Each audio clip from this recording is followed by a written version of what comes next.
Another shooting in Minnesota. Couldn't come at a worse time, just 10 miles away from the trial of George Floyd.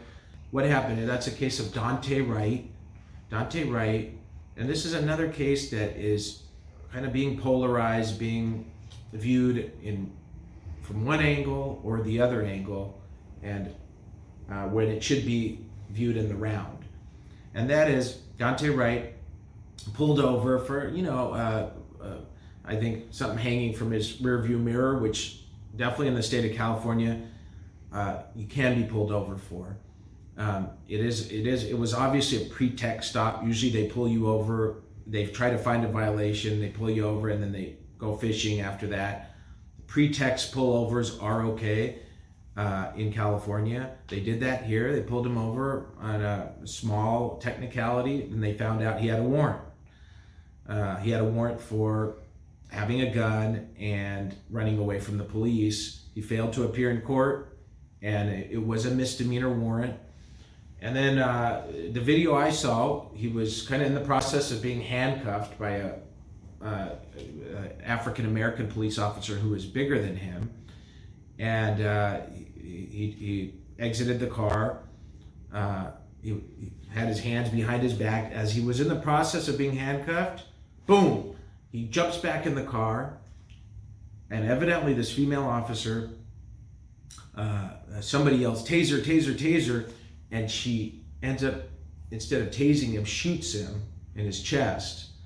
And she immediately says, "Oh shit, I just shot him." Like as if she was surprised. He dies immediately thereafter, after driving off a little bit with his girlfriend in the car. Tragic situation, a 20-year-old shot. He had a 2-year-old child with him.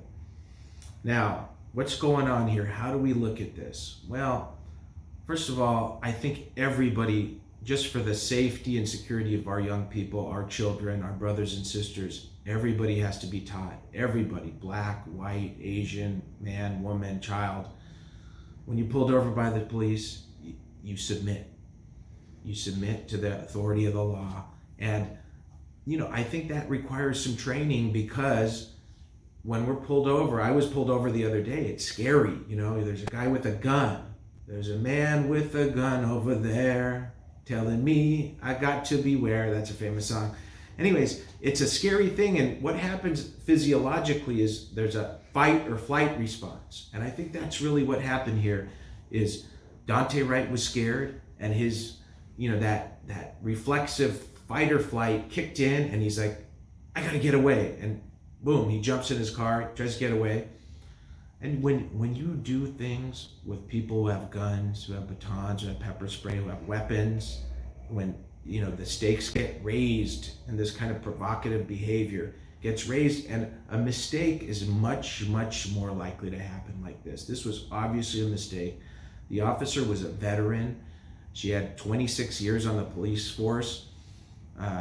She had a good record. She had received awards and whatnot. She obviously didn't intend on doing this. She made a gross error in judgment. She made a mistake, and those mistakes happen in the spur of the moment, when adrenaline is running, when tensions are high, when people are scared, when there's a lot of fear. That's why you submit to the police. Now, another factor, is this a factor? I think it is that it was a woman police officer. Obviously women, for the most part, I hate to generalize, but it's the law of nature. Women are generally not as strong as men. They probably have to rely on their weapons more often than men do, especially when the subject is a man and not a woman. And so here, the officer seemed to be kind of a little more reliant on her weapons, and she obviously chose the wrong weapon. I think there's two really kind of important takeaways here. One is that there's two different experiences of the police. There's the experience of the police from kind of, if you will, oppressed communities, powerless communities, where the interaction with the police is primarily negative, and everybody has had an interaction like that, or has had a family member, a loved one, having an interaction like that.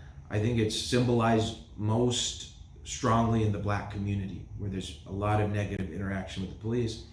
And then there's communities like, for example, the community I live in, where the police are seen as defenders, protectors of you. For example, my wife feels safe when she sees a police officer. She knows she's not going to be robbed, or our house is going to be looted, for instance. So, these differing perceptions of police, it's hard to kind of have empathy and step into the shoes of somebody who doesn't feel that way about police. They want to run away. The police are a threat to them. And also, there's also, it's not just a race issue, it's an issue of people who are, I think young people have really congregated to this BLM movement because, young people do not have power. They're a lot of times dispossessed. There's a gross inequality in wealth where young people have no stake in the system, and so they're naturally drawn to kind of movements where, in this case, a BLM movement, where it's a movement about the dispossessed. The second takeaway is, in our world, politics is, religion is on the decline, and that's a very, it has unfortunate consequences that we might not realize. One of those consequences is that our politics becomes our religion. And that's why you see these kind of fervent, one-sided attitudes. What we look to in religion is certainty. God is the all-powerful, the almighty, gives us certainty and security. That's something you could only find in the other world. In this world, everything is, there's always different perspectives. There's no certainty. There's no clear right and wrong. So, when we see media coming forward and saying, oh, how could this police officer do this? She must have been an idiot or a moron. No, human beings make mistakes because it's an uncertain world. Or the opposite. How could this guy run from the law and, miss his court date and, he got what's coming to him? No, this is, he obviously was uncertain of the police, didn't feel safe with the court system. And so we have to all be able to see each other's perspectives and go forward in that way.